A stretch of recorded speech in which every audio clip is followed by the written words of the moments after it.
முதலாவது சங்கீதத்தை தியானத்துக்கு எடுத்துக் கொள்ளலாம். அதில் 2வது வசனத்தை வாசிப்போம். பயங்கரமான குழியிலும் உளையான சேற்றிலும் இருந்து என்னை தூக்கி எடுத்து என் கால்களை கண்மலையின் மேல் நிறுத்தி என் அடிகளை உறுதிப்படுத்தி. வாசிக்கிறோம். நமது தேவனை துதிக்கும் புது பாட்டை அவர் என் வாயிலே கொடுத்தார். அநேகர் அதை கண்டு மகிழ்ந்து பயந்து கர்த்தரை நம்புவார்கள். 2வது வசனத்துல நம்முடைய ஆண்டவர் எப்படிப்பட்ட செயல்களை அவருடைய பிள்ளைகளுக்கு செய்கிறார். பூமியில இருக்கிற எல்லாரும் அவருடைய பிள்ளைகள் தான். எல்லாம் ஆதாம் வழி தோன்றல் தான். அவருடைய பிள்ளைகள் பாருங்க, பயங்கரமான குழியில. குழி என்று சொன்னால் யோசேப்பை நினைத்துக் கொள்ளுங்க. யோசேப்புக்கு எங்க போட்டாங்க? குழியில போட்டாங்க. அதுவும் பயங்கரமான குழி என்று எழுதப்பட்டிருக்கிறது. குழியில இருக்கிறவங்களால தன்னிச்சையா என்ன பண்ண முடியாது? தன்னிச்சையா என்ன பண்ண முடியாது? ஏறி வர முடியாது. தானாவே அவங்க தங்களை மீட்டுக் கொள்ள முடியாது, காப்பாற்றிக் கொள்ள முடியாது. யோசேப்பு கூட அவருடைய சகோதரர்கள் தான் திருப்பியும் மனசு வந்து என்ன பண்றாங்க? தூக்கி எடுக்கிறாங்க. முதல்ல போட்டாங்க, அப்புறமா எதுக்கு வீணா போறது? ஒரு ஆத்மா, ஒரு உயிர் எடுத்து வியாபாரிகள் வித்துடலாம் அப்படின்னு திருப்பி அவங்களே தூக்கி எடுக்கிறாங்க. நம்முடைய ஆண்டவர் பாருங்க, இப்படி ஒருவரும் தப்புவிக்க முடியாத, ஒருவரும் மீட்டெடுக்க முடியாத பிரச்சனைகளில, இந்த மாதிரி ஆழமான குழியில ஏறி வரவே வழி இல்லாத, வாழவே வழி இல்லாத சூழ்நிலைகளில என்ன பண்றாரு பாருங்க? தூக்கி எடுக்கிறவர். சொல்லமா? நம்ம அந்த வசனங்களை தியானிக்கும் போதுதான் அவருடைய அன்பு நமக்கு தெரியுது. தூக்கி எடுக்கிறவர். தூக்கி எடுத்து பாருங்க, தூக்கி எடுத்து என்ன பண்றாரு பாருங்க? உளையான சேற்றிலிருந்து. சேர் என்று சொன்னால் பாவம். சேர் என்று சொன்னால் என்னது? குழி என்று சொன்னால் தப்பித்துக் கொள்ள முடியாத ஒரு சூழ்நிலை. சேர் என்று சொன்னால் அழுக்கு, அழுக்கு, பாவம். அதாவது ஆண்டவரோடு இணைந்து வாழ முடியாத ஒரு தகுதியற்ற நிலை. சேருன்னு சொல்லி சொன்னா யாரை குறிப்பிடலாம் அப்படின்னு சொல்லி சொன்னா பன்றியை குறிப்பிடலாம். சொல்லுங்க, பன்றி தான் எப்பவுமே என்ன இருக்கும்? சேத்திலேயே பட்டுக்கிட்டு இருக்கும், அழுக்கிலேயே வாசம் பண்ணும். அப்போ அதை யாருக்கு உதாரணமாக எடுத்துக்கொள்ளலாம் அப்படின்னு சொன்னா இளையகுமாரனுக்கு உதாரணமாக. பன்றி என்றோன்னா நமக்கு ஞாபகம் வர்றது யார் ஞாபகம் வரணும்? இளையகுமாரன். ஏன்னா பன்றிகளோடு குடும்பம் நடத்தி கொண்டிருந்தவர், பன்றிகளோடு தன்னுடைய வாழ்க்கையை நடத்தி கொண்டிருந்தவர், பன்றிகளுடைய ஆகாரத்தை தானும் எடுத்துக்கொண்டவர். இப்படிப்பட்டதான ஒருவராலும் மீட்க முடியாத, ஒருவராலும் அங்கீகரிக்க முடியாத வாழ்க்கையை வாழ்ந்து கொண்டிருக்கிறவர்களை கர்த்தர் என்ன பண்றார்? தூக்கி எடுக்கிறார். முதல் கட்டம் தூக்கி எடுக்கிறார். அவர் தான் கையில சேர் பூச்சிக்குதே, ரொம்ப ஆழமான குழியில் இருக்கிறாங்களே, அப்படியெல்லாம் அவர் என்ன பண்றது இல்ல, நினைக்கிறதே இல்லை. அப்போ ஆண்டவரால விடுவிக்க முடியாத ஒரு பிரச்சனை இந்த உலகத்துல இல்ல. ஆண்டவரால மன்னிக்க முடியாத ஒரு பாவம் இந்த உலகத்துல இல்ல. விழுந்து போகிறவன் எழுந்திருக்கிறது இல்லையோ? நிறைய பேர் நினைப்பாங்க, நான் பெரிய பாவி, நான் ரொம்ப ஆண்டவருக்கு விரோதமாக தவறு செஞ்சுட்டேன், எனக்கு விமோசனமே இல்லை, எனக்கு விடிவு காலமே இல்லை, என்னை தப்பிப்பார் ஒருவரும் இல்லை அப்படின்னு நினைப்பாங்க. இந்த வசனத்தை பாருங்க, எவ்வளவு அழுக்கா இருந்தாலும், எவ்வளவு விடுவிக்க முடியாத பிரச்சனையா இருந்தாலும் கடவுளால என்ன பண்ண முடியும்? நம்ம ஆண்டவரால என்ன பண்ண முடியும்? தூக்கி எடுக்க முடியும். அவர் நம்முடைய பாவங்களை சகித்துக் கொள்கிற தேவன்.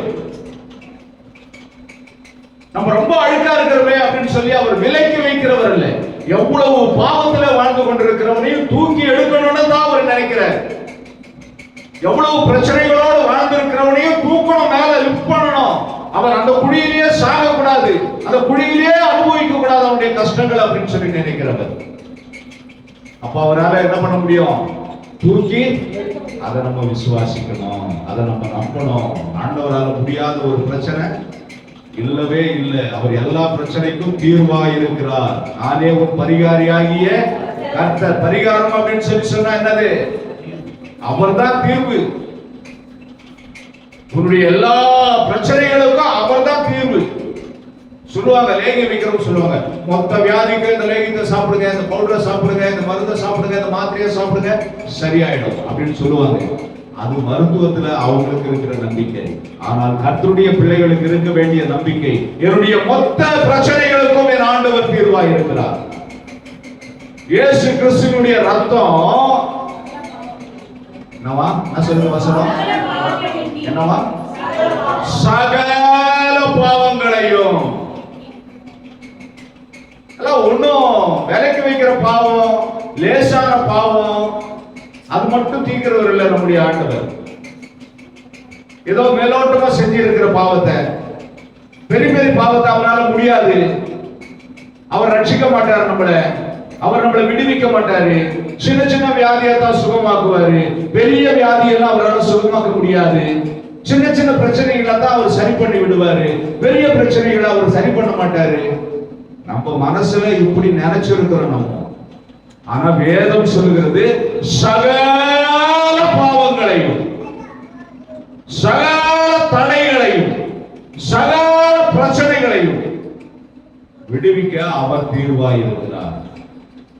ஆமென், ஆமென். நம்ம விசுவாசிக்கணும் ஐயா. நம்ம விசுவாசிக்கும் போது அவர் நம்மை தூக்கி எடுக்க முடியும். நீ எந்த ஆழத்துல இருந்தாலும், தாவீது எழுதுகிறார், நான் வானத்துக்கு ஏறினாலும் பாதாளத்துல படுக்க போட்டாலும் அவருடைய கண்கள் பூமி எங்கும் என்ன பண்ணிட்டு இருக்குது? உலாவிக் கொண்டிருக்கிறது. நாம நினைக்கிறோம் நம்மள பார்க்கல கடவுள், நம்மள கண்டுக்கல, நம்ம குடும்பத்தை அவர் கவனிக்கல, நம்ம அவருக்கு தூரமா இருக்கிறோம், அவருக்கு மறைவா இருக்கிறோம். பாவம் செய்யும் போது அவர் நம்மளை பார்க்க மாட்டார்னு நினைக்கிறோம். பாதிப்புல இருக்கும்போது, பிரச்சனைகளில் இருக்கும்போது அவர் நம்மளை கண்டுக்கல அப்படின்னு சொல்லி நினைக்கிறோம். கொஞ்சம் யோசனை பண்ணி பாருங்க. அவர் பூமி எங்கும் உலாவும் கண்களை உடைய தேவன். அப்போ அந்த குழியிலிருந்து அவர் தூக்கி என்ன பண்றார் பாருங்க. அடுத்த வரிய வாசிக்க, உன் கால்களை என்ன பண்றாரு? எங்க இருந்தது அந்த காலு? எங்க இருந்தது அந்த காலு? குழியில இருந்த காலையா, உடையான சேற்றில இருந்த காலையா? அந்த காலை அவர் பரிசுத்தப்படுத்தி, உங்கள் பாதங்கள் கல்லில மோதாமல் தேவ தூதர்களாலே தாக்கப்பட்டு, நீங்க மீண்டும் மீண்டும் புழுதியிலையும் சாக்கடையிலையும் சிக்குள்ளாம, மீண்டும் மீண்டும் குழியில விழாம உங்களை கொண்டு போய் எங்க நிறுத்துறாரு? கிறிஸ்துவனுடைய அன்பில நிறுத்துறார். கண்மலையாகிய கிறிஸ்துவின் இடத்துல உங்களை சேர்க்கிறார். அன்மலையில கொண்டு போய் நிறுத்துறார். மோசேக்கு சொன்னாரு, வந்து கண்மலையில நில்லு, அதிகாலமே வந்து எங்க நில்லு? கண்மலை நில்லு. அந்த கண்மலையில தான், கண்மலை வெடிப்பில தான் மோசேவை ஆண்டவர் தரிசிக்கும்படி வெளிப்படுத்துகிறார். கண்மலை என்பது ஆண்டவர் வெளிப்படுகிற இடம், ஆண்டவர் பிரசன்னமாகுகிற இடம், ஆண்டவர் கற்பிக்கிற, போதிக்கிற, நமக்கு ஆலோசனை கொடுக்கிற இடம். நல்ல ஞானமா பைபிளை படிச்சீங்கன்னா பரிசுத்த ஆவியானவர் உங்ககிட்ட பேசுவார். உங்களை கொண்டு போய் திரும்பியும் தவறான இடத்துல நிறுத்துகிறவர் அல்ல அவர். அதற்காக தூக்கல. திரும்ப திரும்பவும் நீங்க தப்பு செஞ்சுக்கிட்டே ஆண்டவரே மீட்டடும் சொல்ல அவர் விரும்பல.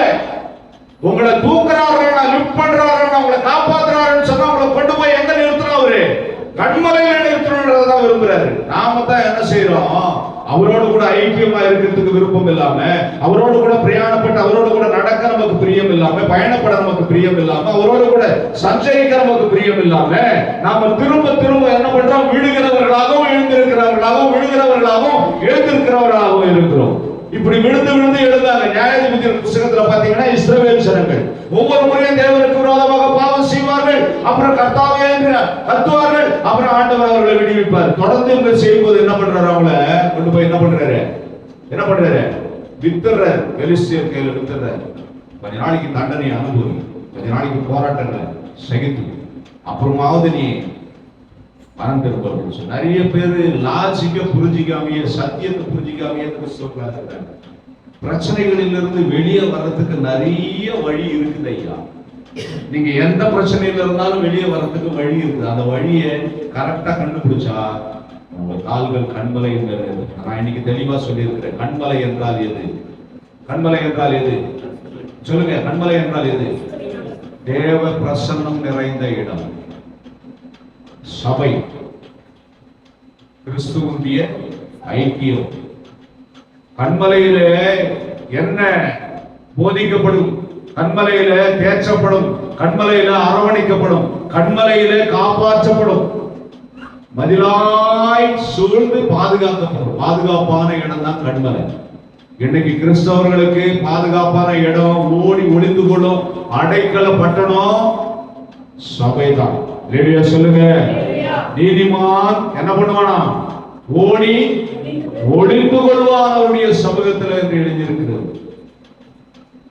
தவறு செய்கிறவர்களை மீண்டும் பாதுகாப்பான இடத்துக்கு கொண்டு போய் வைக்கிறதுக்கு என்ன பண்ணாங்க? அடைக்கல பட்டணங்களை ஏற்படுத்தினாங்க. பழைய புத்தகத்தை நீங்க வாசிச்சீங்கன்னா தவறு செய்தவர்கள் தப்பித்துக் கொள்ளும்படியான அடைக்கல பட்டணங்கள், எதிராளி கிட்ட இருந்து தப்பித்துக் கொள்ளும்படிக்கு. அதே தான் இந்த உலகத்துல தண்டனைகளுக்கு தப்பித்துக் கொள்ளும் அடைக்கல பட்டணமாக நோவாவின் மூலம் செய்யப்பட்ட பேழை இருந்தது. இன்றைக்கு சபை இருக்கிறது. இந்த உலகத்தின் கேடுகளை, இந்த உலகத்தின் இச்சைகளை, இந்த உலகத்தின் பாவங்களை நாம் ஜெயிக்க வேண்டுமானா சபையில இருக்க வேண்டும். சபையில என்ன? தேவனுடைய வார்த்தைகள் பிரசங்கிக்கப்படுகிறது, தேவனுடைய ஆலோசனைகள் சொல்லப்படுகிறது, தேவனுடைய பிரசன்னத்தை ஆண்டவர் அனுப்புகிறார் அவருடைய பிள்ளைகள் மேலே. அவருடைய பிரசன்னம் வரும்போது, பரிசுத்த ஆவியானவர் நிறையும் போது அவர் நம்மை தவறான வழியில கொண்டு போக மாட்டார். அதுதான் கொண்டு போய் கண்மலையில நிறுத்தது. ஏதோ நம்மளை தூக்கி உயரத்துல பெரிய கோடீஸ்வரன் ஆக்கிடுவாருன்னு மனப்பாலாம் முடிக்க கூடாது. கிறிஸ்தவர்கள் ஆண்டவர் நம்மை தெரிந்து கொண்டதுக்கு பெரிய கோடீஸ்வரன் ஆகிறதுக்கு அப்படின்னு நினைச்சுக்கிறாங்க இன்னைக்கு நிறைய பேர். ஆண்டவர் என்னை ஏழையா தெரிஞ்சுக்கிட்டாரு, என்ன பணக்காரன் ஆக்கிடுவார் அப்படின்னு சொல்லி நினைச்சுக்கிறாங்க. அப்படி இல்ல. கண்மலை என்றால் கர்த்தருடைய பாதுகாப்புள்ள இடம், கர்த்தருடைய பிரசன்னம் நிறைந்த இடம். அதுக்குதான் உதாரணம் சொன்னேன். மோசேவை வெடிப்புல வச்சு கண்மலையில என்ன பண்றாரு? பாதுகாக்கிறாரு. மோசேவை கொண்டு போய் கண்மலையில நில்லுன்றாரு, போதிக்கப்படுகிற இடம். அங்கதான் சத்தியத்தை போதிக்கிறார், மோசேக்கு பிரமாணங்களை போதிக்கிறார். நீ கொண்டு போய் ஜனங்களுக்கு இதை பிரசித்திப்படுத்த அப்படின்னு சொல்லி சொல்றாரு. தேவ பிரசன்னம் அவன் முகத்தை மூடி இருந்தது. அதுதான் தேவ பிரசன்னம் நிறைந்த இடம். அதுதான் கண்மலை. கொண்டு போய் கண்மலையின் மேல நிறுத்தி பாருங்க, அவன் அடிகளை திரும்பவும் வழுக்காத அளவுக்கு உறுதிப்படுத்தி. நிறைய பேர் ஏறுவாங்க, நில்லுவாங்க, திருப்பியும் மழை வரும், திருப்பியும் வழுக்கி கீழே வந்துருவாங்க. அவங்க காலில் வழவழான்னு இருக்கும். அந்த பழைய பாவ கரைகள், பழைய சுபாவங்கள், பழைய எண்ணங்கள் அப்படி இருந்தா திரும்பவும் என்ன பண்ணுவாங்க? வழுக்கி எங்க வந்துருவாங்க? எங்க வந்துருவாங்க? எங்க இருந்து எழுந்தாங்க? குழியில. தூக்குன இடம் எங்க? குழியில இருந்து தூக்குறாரு. எங்க கொண்டு போறதுக்கு தூக்குறாரு? கண்மலைக்கு கொண்டு போய் தூக்குறாரு. கண்மலையில நிக்க தகுதி இல்லாதவர்களாய் மீண்டும் மீண்டும் ஆண்டவருக்கு விரோதமான செயல்களை செய்கிறவர்களுடைய அடிகள் உறுதிப்படாததுனால, சத்தியத்துக்கு அவர்கள் கீழ்ப்படியாததுனால, தேவனுடைய சத்தத்தை கேட்க செவிகள் விருத்த சேதனம் இல்லாததுனால, தேவனோடு நடக்க பிரியம் இல்லாததுனால அவர்கள் கால்கள் வழுக்கி திரும்பவும் எங்க இருந்து எழுந்தாங்களோ அங்க வந்து விழுந்துருவாங்க. அவங்கதான் பின்மாற்றக்காரர்கள். சபையை நேசிக்க மாட்டாங்க, சத்தியத்தை நேசிக்க மாட்டாங்க. ஏதோ பேரளவுல கிறிஸ்தவர்கள் அப்படின்னு சொல்லி கணக்கு காட்டிட்டு போயிட்டு இருப்பாங்க. இன்னைக்கு அப்படிதான் போயிட்டு இருக்குது உலகம். நிறைய சபைகள்ல பாத்தீங்கன்னா இன்வால்வ்மெண்ட் இல்லாத கிறிஸ்தவர்கள், ஈடுபாடு இல்லாத கிறிஸ்தவர்கள், கர்த்தருக்கு பிரியம் இல்லாத ஆராதனைகள், மனுஷன் அவனுக்கு பிரியமாய் நடப்பதை அவன் விரும்புகிறான், தேவனுக்கு பிரியமாய் நடப்பதை அவன் விரும்புகிறது இல்லை. ஆனா நம்முடைய ஆண்டவர் பாருங்க, ஒரு மனுஷனை ரட்சிச்சா அவனை கொண்டு போய் கண்மலையின் மேல நிறுத்துகிறது மாத்திரமல்ல, அவன் அடிகள் திரும்பவும் என்ன பண்ணக்கூடாது, வழுக்க கூடாது என்று சொல்லி விரும்புகிற தேவனாய் இருக்கிறார். வழிக்கு வழிக்கு விடுறதல்ல வாழ்க்கை. அன்றைய கரத்தை பிடித்துக் கொண்டு தொடர்ந்து வழுவாமல் போக வேண்டும். வெளியே சொல்லுங்க. கலப்பையின் மேலே கை வைத்தவர் எவரும் என்ன பண்ணக்கூடாது, என்ன பண்ணக்கூடாது, திரும்பி பார்க்க கூடாது. இன்னும் கொஞ்சம் ஆன்ஸ் நசுக்கலாமா, இன்னும் கொஞ்சம் ஒரு பெக் அடிக்கலாமா, இன்னும் கொஞ்சம் ஸ்திரீயை இச்சையோடு பார்க்கலாமா, இன்னும் கொஞ்சம் சாஸ்திர சம்பிரதாயங்களை தேடலாமா, இன்னும் கொஞ்சம் நாள் பார்க்கலாமா, இன்னும் கொஞ்சம் விக்கிரக ஆராதனை செய்யலாமா, இதெல்லாம் வழிக்கு விழுகிற காரியங்கள். நீங்க லைட்டா அப்படி தலையை சாட்சிங்கன்னா போதும், அவன் கொண்டு போய் உங்களை அங்க உட்கார வச்சிருவான். அதுதான் அவனுடைய வேலை. இல்லையா சொல்லுங்க. நம்ம ஆண்டவருக்கு அடிகளை உறுதிப்படுத்துவது வேலை, அவனுக்கு வேலை வழுக்கி வழுக்கி விழச் செய்யும்படி செய்கிறது வேலை. அதனால அவனுடைய இஷ்டத்துக்கு நீங்க என்ன பண்ணாதீங்க, தயவு செய்து போகாதீங்க. உங்க இஷ்டத்துக்கு நீங்க போயிடாதீங்க. ஆண்டவருடைய வார்த்தை சொல்லுங்க, என்ன சொல்ல தெரியுமா, கிரயத்துக்கு கொல்லப்பட்டீர்கள், நீங்கள் உங்களுடையவர்கள். சொல்லுங்க, நீங்கள் உங்களுடையவர்கள் அல்ல. நீங்க உங்களுடைய விருப்பத்தின்படி வாழ அழைக்கப்பட்டவர்கள் அல்ல. நீங்களாம் நினைச்சுக்கிட்டு இருக்கீங்க நம்ம இஷ்டம் போல வாழறதுக்கு ஆண்டவர் நம்மளை தெரிந்து கொண்டார் அப்படின்னு சொல்லி. இல்லங்க, அவர் இஷ்டம் போல. வாசிக்கிறோம், எடுத்து வாசிக்க 8வது வசனம் அதே அதிகாரத்துல வாசிக்கிறோம் பாருங்க. என் தேவனே யாருக்கு பிரியமானதுங்க? நம்ம எல்லாம் என்ன கேட்டுட்டு இருக்கிறோம், ஆண்டவரே நான் இதை நினைச்சிருக்கிறேன், இந்த காரியம் எனக்கு என்ன பண்ணணும், நடக்கணும். ஒரு ஜெபம் பண்றார், ஆண்டவரே இந்த பொண்ணை நான் நினைச்சிருக்கிறேன், அந்த பொண்ணு எனக்கு மனைவியா வரணும்.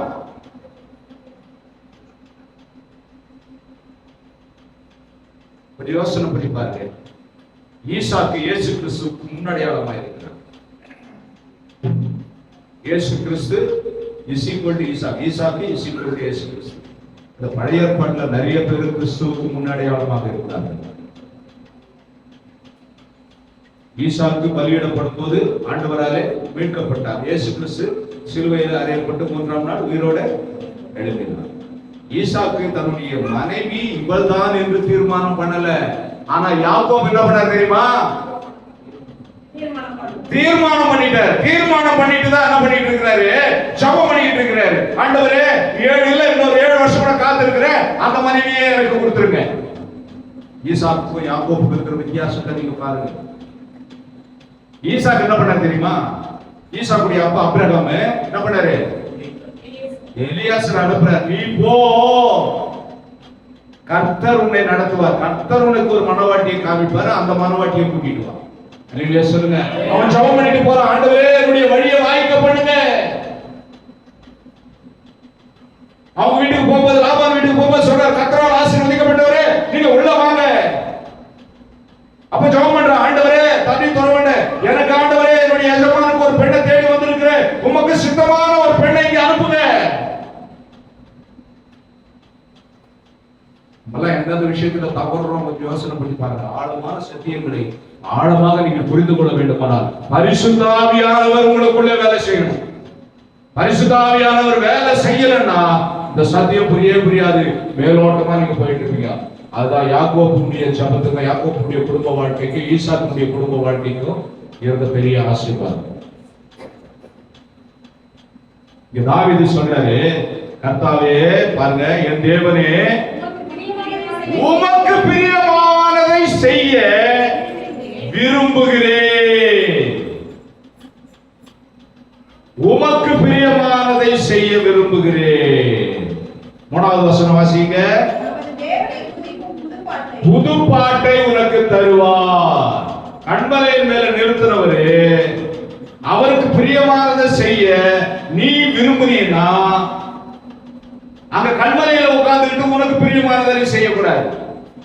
ஏதேன் தோட்டத்துல உட்கார்ந்துட்டு உன்னுடைய மன விருப்பத்துக்கு, உன்னுடைய கண்களுக்கு பிரியமான அழகான டென்ஷனான படத்தை பார்த்துட்டு இருக்க கூடாது. தேவனுடைய அபிஷேகம் என்பது அவருக்கு பிரியமானதை செய்ய நம்மை நடத்துவது. நமக்கு பிரியமானதை செய்ய ஆண்டவரை இழுப்பது அல்ல. நம்முடைய ஜெபங்கள் நம்முடைய விருப்பத்தை நிறைவேற்றுகிறதாக இருந்தால் அது தேவனுடைய அங்கீகரிக்கப்பட்ட அபிஷேகமாக இருக்காது. அது பிசாசு திரும்ப கொண்டு வந்து குழியில தள்ளுற விஷயமாக. அதான் சொல்றாரு, ஒரு வாயில என்ன பண்ணுவாரு ஆண்டவரே? புது பாட்டை தருவாரு. அப்போ கண்மலையின் மேல நம்ம நிக்கணும் தொடர்ந்து அப்படின்னு சொல்லி சொன்னா ஆண்டவரை என்ன பண்ணணும்? ஆராதிக்க வேண்டும். ஆராதனை இல்லாத இடத்திலே ஜனங்கள் குழியில விழுந்து போயிடுவாங்க. ரோமாபுரிக்கு எழுதின கடிதத்துல 1ஆம் அதிகாரத்துல 19 இருந்து 23 நீங்க தொடர்ந்து வாசிக்கும் போது அவர்கள் தேவனை அறிகிற அறிவிருந்தும் அவரை தேவன் என்று ஸ்தோத்தரியாமலும் துதியாமலும் உணர்வில்லாமல் அவர்கள் விழுந்து போனார்கள். தேவன் அவர்களை கேடான இச்சைகளுக்கு ரோகங்களுக்கு யார் ஒப்பு கொடுத்ததுங்க? ஆமா. நிறைய ஸ்கூல்ல என்ன பண்ணுவாங்க தெரியுமா? நல்ல மார்க் இருந்தா தான் அட்மிஷனுக்கு எடுத்துப்பாங்க. நீங்க போ ஆர்என்கே காலேஜ்ல போய் பாருங்க, பார்டர் மார்க் வாங்கிட்டு போங்க, அடுத்த குஷி வெளியே தந்துடுவோம். தேவையில்லை டிக்கெட்லாம் என்ன பண்றாங்க? நிறைய ஸ்கூல்ல பாருங்க, பிரைவேட் ஸ்கூல்ல நிறைய காலேஜ்லாம் பாருங்க, மெடிக்கல் கூட பாருங்க. நல்ல ஸ்கோர் இருந்தா தான், நல்ல மார்க் இருந்தா தான் அவங்க காலேஜ்ல அந்த ஸ்டூடெண்ட்ஸை என்ன பண்ணுவாங்க? சேர்த்துக்குவாங்க. ஏன்னு சொல்லி சொன்னா அவங்க நல்ல படிக்காத திறமை இல்லாத ஒரு ஆட்களை சேர்த்து கொண்டு அவர்களுக்கு கோச்சிங் கொடுத்து அவருடைய கோச்சிங் எல்லாம் வீணா போச்சு, அவங்க சரியா தேறி வரலன்னு சொல்லி சொன்னா யாருக்கு கெட்ட பேரு? காலேஜுக்கு கெட்ட பேரு. இப்ப ஆண்டவரோடு பயணிக்கிறேன் என்று சொல்லி, நான் கிறிஸ்தவ வாழ்க்கை வாழ்கிறேன் என்று சொல்லி வழிக்கு விடுகிறதுனால யாருக்கு கெட்ட பேரு? ஆண்டவருக்கு கெட்ட பேரு. சப்ஜெக்ட புரிஞ்சுக்கணும். அதனால என்ன பண்றாரு ஆண்டவரே? துதிக்க சொல்றாரு. துதி செய்தால் சாத்தான் ஓடி விடுவான். நீ துதி செய்யாத, குடும்ப சபை நடத்தாத, நீ பேசாம இருந்தீன்னா பிசாசு தான் உன்னை ஆளுவான். ஆனா நீ நினைச்சுக்கிட்டு இருப்ப கடவுள் தான் கூட இருக்கிறார். சாத்தான் என்ன வேஷம் போடுவானா? ஒளியும் தூதனுடைய வேஷம். உன் திருப்திக்கு இருக்கு, உனக்கு இருக்க திருப்தி. நம்ம டெய்லி ஆண்டவரை தான் ஆராதிக்கிறோம், நம்ம ஆண்டவரை தான் மதிப்புப்படுத்துறோம், நம்ம தான் சர்ச்சைக்கு போறோமே, நம்ம தான் ஜெபம் பண்றோம் அப்படின்னு நினைச்சுக்கிட்டு இருக்கோம். அந்த வாழ்க்கை இருளான வாழ்க்கை. அங்கே கிரியைகள் இல்லாத விசுவாசம் எப்படி இருக்குது? செத்ததா இருக்கிறது. மரம் அதன் கனியினாலே அறியப்படும். அப்போ கிரியைகளோடு கூடிய ஆண்டவரை ஆராதிப்பதுதான் ஆண்டவர் பிரியப்படுகிறது. அவன் தான் வழிக்கு விட மாட்டான். வரணும், பாட்டு பாடணும், ஜெபிக்கணும், வேத வசனம் வாசிக்கணும், அடிக்கணும், ட்ரம் அடிக்கணும், கையை தட்டணும், குடும்ப சபை நடத்தணும், உன்னை கிறிஸ்தவன் என்று சொல்லி வெளி உலகம் அறிந்து கொள்ள வேண்டும். நிறைய பேர் சொல்லுவாங்க, தெரியாம வந்து நட்டிட்டு போயிடுங்க பாஸ்டர், ஒரு ஜெபம் பண்ணிட்டு போயிடுங்க எங்க வீட்டுக்கு, பக்கத்துல இருக்கிறவங்களுக்கு யாருக்கும் தெரியக்கூடாது பாஸ்டர். நிறைய பேர் சொல்லுவாங்க, பாஸ்டர் நான் ஏசப்பாவை ஏத்துக்கிட்டேன், எனக்கு அந்த வீட்டுல இருக்கிறவங்களுக்கு யாருக்கும் தெரியாம ஞானஸ்தானம் கொடுத்துருக்கு பாஸ்டர், நான் ரகசியமா இயேசுவோடு வாழ்ந்து கொண்டிருக்கிறேன் பாஸ்டர், எங்க வீட்டுல இருக்கிறவங்களுக்கு பிடிக்காது பாஸ்டர், அதனால நான் வீட்டுல இருக்கிறவங்க தொல்லை பண்ணாம யாருக்கும் தெரியாம ஞானஸ்தானம் என் மனசுக்குள்ளேயே நான் ஆண்டவர் ஆராதிக்கிறேன் பாஸ்டர். இயேசு கிறிஸ்துவும் யோவான் ஸ்நானனும் அப்போஸ்தலர்களும் திறந்த வழியிலே இருக்கிற ஆடுகளில என்ன பண்ணாங்க? ஞானஸ்தானம் கொடுத்தார்கள். ரகசியமா போய் எல்லாம் யாரையும் வந்து அவங்க கிறிஸ்தவங்களா வாழன்னு சொல்லி அறிவுறுத்தவும் இல்லை. அப்படிப்பட்ட கிறிஸ்தவ வாழ்க்கையும் இல்லை. வெளிரங்கமாய் கிறிஸ்தவ வாழ்க்கை வாழ வேண்டும். அப்பதான் கிறிஸ்தவனுக்கு வேலை இல்லைன்னு சொன்னா அங்க போய் இந்துன்னு சொல்றது, சர்ச்சில் ஏதாவது உதவி செய்வாங்க அப்படின்னு சொன்னா அங்க வந்து கிறிஸ்துவன் சொல்றது. அப்போ கிரியைகள் இல்லாத விசுவாசம் சத்தது. அதனால தான் சொல்றாரு, அங்க அடிகளை உறுதிப்படுத்தணும்னா சொல்றாரு, நாவில் என்ன பண்றாரு? புது பாட்டை தருகிறார், துதியை தருகிறார். இந்த துதியை பயன்படுத்த வேண்டும். இந்த துதி தான் எரிகோ கோட்டையை உடைச்சது. இந்த துதி தான் சங்கிலிகளை அறுத்தது. இந்த துதி தான் இரும்பு கேட்டை திறந்தது, சிறைச்சாலை கதவுகளை திறந்தது. துதி இல்லாத இருதயமும் துதி இல்லாத வீடும் வழுக்கி விடுற வீடுதான். எப்பவும் ஒழுக்கும், எப்பவும் விழுந்து போயிடும். என் ஆதாயத்துக்கு குடும்ப ஜபம் நடத்துறேன்னு நினைக்கிறீங்க, சொல்றேன்னு நினைக்கிறீங்க. உங்கள் ஆத்துமாக்களை நீங்கள் காத்துக் கொள்ளும்படி, நீங்கள் தேவனுக்கு முன்பாக கண்மலையில நிற்கும்படி, உங்கள் முகங்கள் பிரகாசமடைய செய்யும்படி, உங்கள் முகங்கள் பிரகாசமாகும்படி, உங்கள் வாழ்க்கை வெளிச்சத்துக்கு. நீங்க ஆண்டவர் சொல்றாரு, நீங்க போய் ஒளிச்சுக்கங்கன்னு சொல்லல, நீங்க தான் உலகத்துக்கு என்ன பண்ணிருக்கீங்க, வெளிச்சமா இருக்கிறீங்கன்னு சொல்லி சொல்றாரு. நம்ம தான் போய் ஒளிச்சுக்கலாம் ஏதாவது ஒரு மறைவிடத்துல அப்படின்னு சொல்லி நினைக்கிறேன். யாருக்கும் தெரியக்கூடாது நம்ம கிறிஸ்துவ அப்படின்னு சொல்லி. கடவுள் சொல்றார், நீ தான் விளக்கு தண்ணி மேல இருக்கிற விளக்குன்னு சொல்லி சொல்றாரு. அந்த வீட்டுல இருக்கிற எல்லா இருட்டையும் வெளியே விளக்கக்கூடிய விளக்கு யாரு? உங்களதான் விளக்கா கர்த்தர் தெரிந்து கொண்டார். நீங்க என்ன பண்ணிட்டு இருக்கீங்க? பெட்ஷீட்டை போட்டு மூடிக்கிட்டு 8 மணி வரைக்கும் தூங்கிட்டு இருக்கிறீங்க. வழிக்கு விழுந்துட்டு இருக்கிறீங்க. விளக்கு ஏத்துனா வீடு அறை முழுவதும் வெளிச்சம் வர வேண்டும் சொன்னாரு. இன்றைக்கு உன் வீட்டுக்கு எதனால? அவன் அறிக்கை செய்ததனாலே, அவன் ஆண்டவரை ஏற்றுக்கொண்டதனாலே, அவன் மனம் திரும்பியதனாலே, ஆண்டவரே வாங்க என் வீட்டுக்கு அவன் அழைச்சதனாலே, ஆண்டவரை அவன் அழைத்தான், அவன் வீட்டுக்கு ரட்சிப்பை கர்த்தர் கொடுத்தார். கானாவூர் கல்யாணத்திலே இயேசுவையும் அவருடைய சீஷர்களையும் அழைத்தார்கள். அந்த வீட்டிலே குறைவுபட்ட திராட்சை ரசம் நிறைவாக்கப்பட்டது. எங்க ஆண்டவருக்கு அழைப்பு இருக்கிறதோ, எங்க ஆண்டவருக்கு மகிமை இருக்கிறதோ, எங்க ஆண்டவருக்கு கனம் செலுத்தப்படுகிறதோ, எங்க ஆண்டவருக்கு துதி செலுத்தப்படுகிறதோ, அங்க பிரைட்டா பிரகாசமா மாறும். இல்லைன்னா இருள்தான். அப்புறம் வாசிக்கிறோம் பாருங்க, என் தேவனே உமக்கு பிரியமானதை செய்ய விரும்புகிறேன். என் பிரியத்தை அல்ல ஆண்டவரே, என் விருப்பத்தை அல்ல ஆண்டவரே, உம்முடைய விருப்பத்தை நிறைவேற்ற என்னை ஒப்புக்கொண்டிருக்கிறேன். ஏற்பாடு பண்ணிட்டாங்க, ஒரு பெரிய விழா, ஒரு பெரிய ஆராதனை ஏற்பாடு பண்ணிட்டாங்க. அந்த ஆராதனைக்கு தானியேல் போகல. இல்லையா சொல்லுங்க, அந்த ஆராதனைக்கு யார் போகல? தானியேல் போகல. அங்க எழுதி இருக்கிறது, தான் முன்பு செய்தபடியே. அந்த வசனத்தை எடுத்து வாசிக்க பார்க்கலாம். தானியேல் தீர்க்கதரிசன புத்தகம்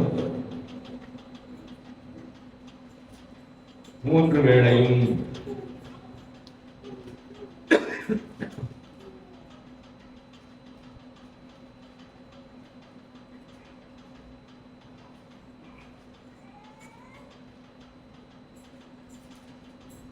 எடுக்கலையா?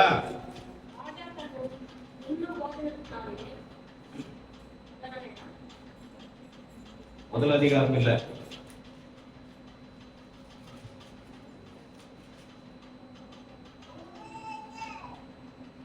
அவன் தன் முன்பு செய்து கொண்டபடியே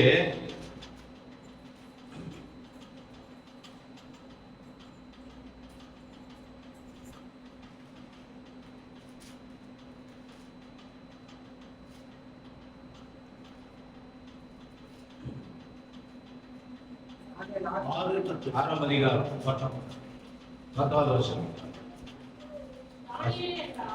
தானியேலோ என்றால் அந்த பத்திரத்துக்கு கையெழுத்து இட்டது என்று அறிந்திருந்தும்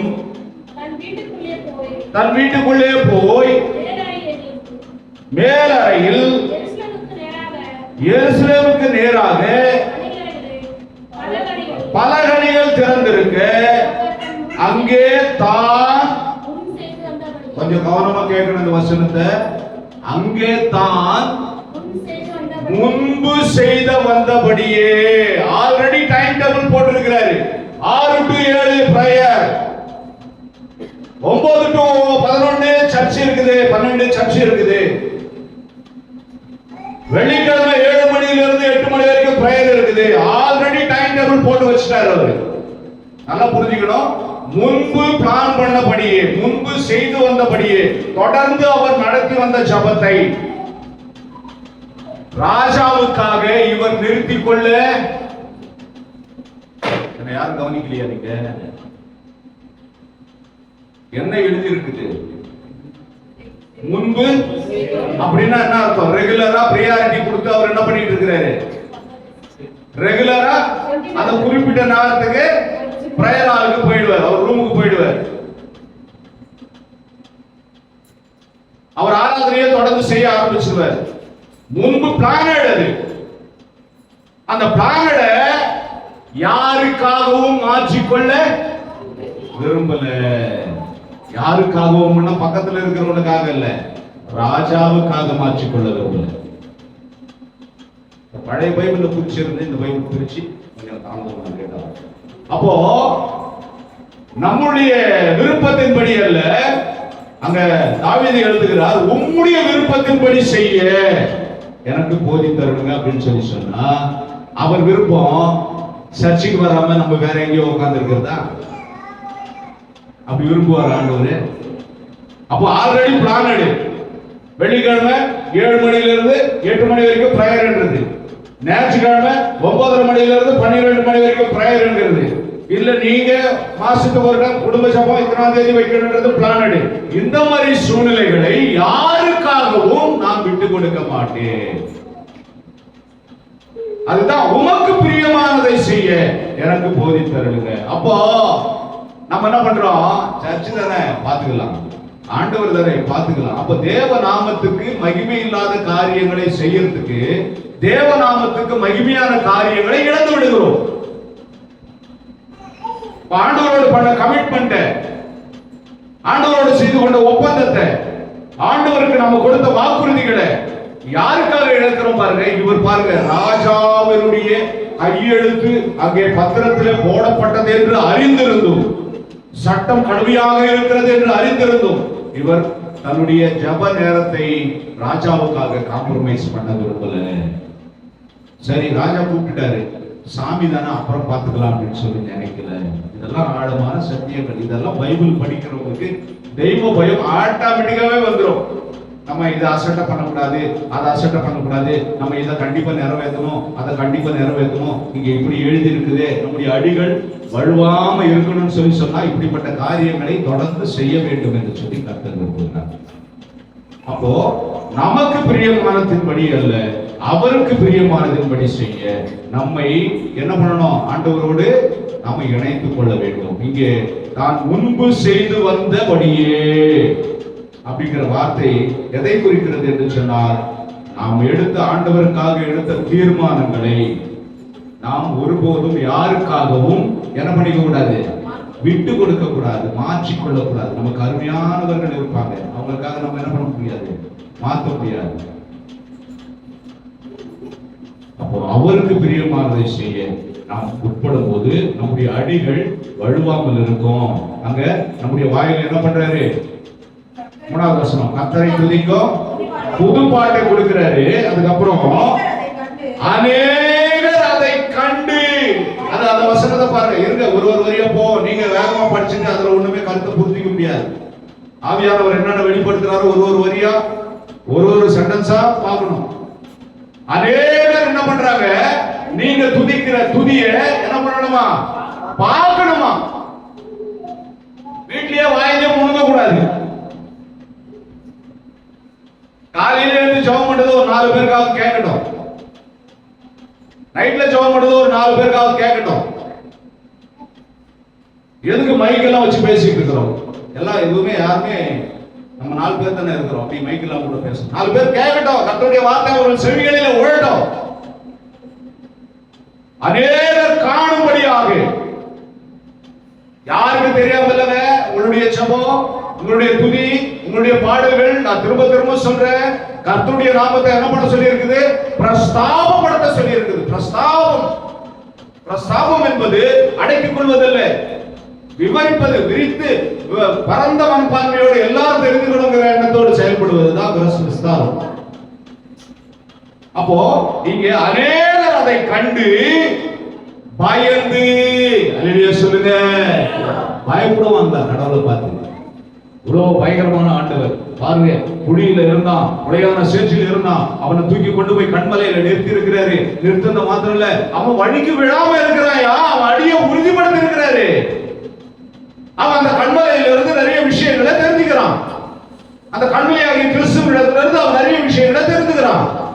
அவனுக்கு அவர் பாதுகாப்பான அரணாய் இருக்கிறாரு. அவனுக்கு பிரச்சனை வராம ஆலோசனை சொல்றாரு. அவன் விழாம அவனை தாங்குறாரு, விழுந்தா அவர் தூக்குறாரு. இல்லையே சொல்லுங்க. பாருங்க, முதல் வசனம், அவன் பக்கமாய் அவர் என்ன பண்றாரு? சாயிறாரு. கடவுளே ஒரு மனுஷன் பக்கமா சாயிறாரு. இன்னைக்கு மனுஷனே மனுஷன் பக்கமா சாய மாட்டேன்றான். பணம் கொடுத்தா வரான், அந்த நேரத்துல சாயறான், திருப்பி நிமிந்துறான். அப்பப்போ கொடுக்க வேண்டியது இருக்குது. நம்ம எவ்வளவு கொடுக்கிறோமோ அதை பொறுத்து அவனுடைய சாய்தல் இருக்கிறது. ஆனால் பரிதானம் வாங்காதவர் நம்முடைய ஆண்டவர், லஞ்சம் வாங்கிக்கிட்டு சாயறவர் அல்ல நம்முடைய ஆண்டவர். பாருங்க, அதிலே எழுதியிருக்கிறது, பலியை நீர் விரும்புவதில்லை. எழுதியிருக்கா? விரும்பாமல், அதனால ஒரு ஆசீர்வாதத்தை பெற்றுக் கொள்ளலாம் என்று சொல்லி அவரை சாய்க்கலாம் என்று சொல்லி நினைக்க வேண்டாம் என்கிறார். பலியினாலும் காணிக்கையினாலும் ஆண்டவரை நம் பக்கமாய் சாய்க்க பண்ணலாம் அப்படின்னு சொன்னா சாய்க்க பண்ண முடியாது. நம்முடைய துதியினாலும், நம்முடைய தேவ பிரசன்னத்தினாலும், நம்முடைய பரிசுத்தத்தினாலும், நாம் கர்த்தருக்கு கீழ்ப்படினாலும் ஆண்டவரை நம் பக்கமா என்ன பண்ண முடியும்? சாய்க்க முடியும். தேவ சமூகத்துல காத்திருக்கிறதுனால தேவனை நம் பக்கமா சாய்க்க முடியும்.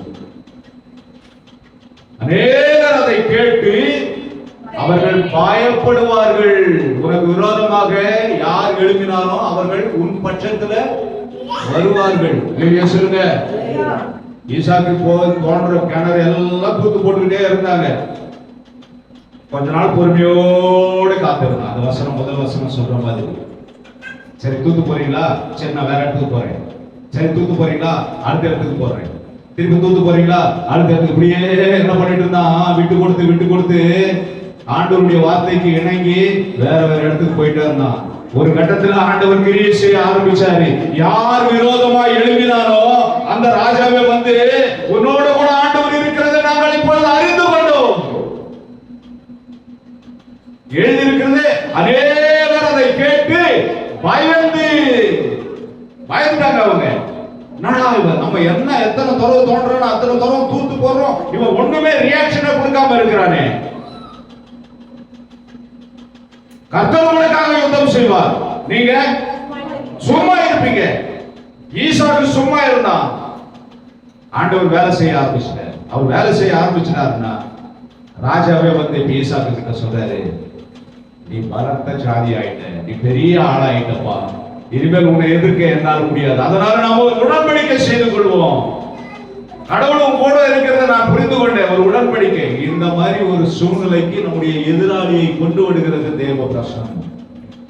தேவ பிரசன்னம் கண்மலையின் மேலே காத்திருப்பது, கண்மலை வெடிப்புகளின் மேலே பாதுகாப்பாக இருப்பது, தேவ பிரசன்னத்தை விரும்புவது, நம்முடைய அடிகள் வழுவாமல் இருப்பது, தேவனோடு கூட நம்முடைய உறவு, இதை அநேகர் கண்டு கர்த்தரை மகிமைப்படுத்துவார்கள், கர்த்தரை நம்புவார்கள். அப்போ அந்த அளவுக்கு இந்த வசனங்களில பவர் இருக்குது, தேவ பிரசன்னம் இருக்குது. இந்த வசனங்களை நம்ம மேலோட்டமா படிச்சுட்டு போறதுனால நமக்கு எந்த பிரயோஜனமும் இல்லை. ஆழமாய் தியானிக்கும் போது உடையான சேற்றில் இருந்த எண்ணெய் தூக்கி எடுத்தார் கர்த்தர். குழியில இருந்த எண்ணெய் தூக்கி, என்னை ஏளனமா பார்த்தவங்களெல்லாம் என்ன கையெடுத்து ஐயா ஸ்தோத்திரம் சொல்ற அளவுக்கு கொஞ்சம் யோசனை பண்ணி பாருங்க. கர்த்தருடைய நாமம் பலத்த துருவம். இல்லையா சொல்லுங்க. அதுக்குள்ள போய் ஒளிந்து கொள்ள முடியும் நம்மால. இந்த உலக பிரச்சனைகளுக்கு, இந்த உலக கேட்டுக்கு, இந்த உலகத்துல வருகிற எதிராளிகளுடைய பிரச்சனைக்கு, பிசாசுடைய கண்ணிக்கு, சுருக்குக்கு நாம தேவ பிரசன்னத்துல, தேவனுடைய சமூகத்துல போய் கர்த்தருடைய நாமத்துக்குள்ள போய் ஒளிந்து கொள்ள முடியும். அவர் நம்மை தூக்கி எடுக்கிறவர், அவர் நம்மை கொண்டு போய் கண்மலையின் மேல நிறுத்துகிறவர், அவர் நம்முடைய அடிகள் வழுவாமல் காக்கிறவர்.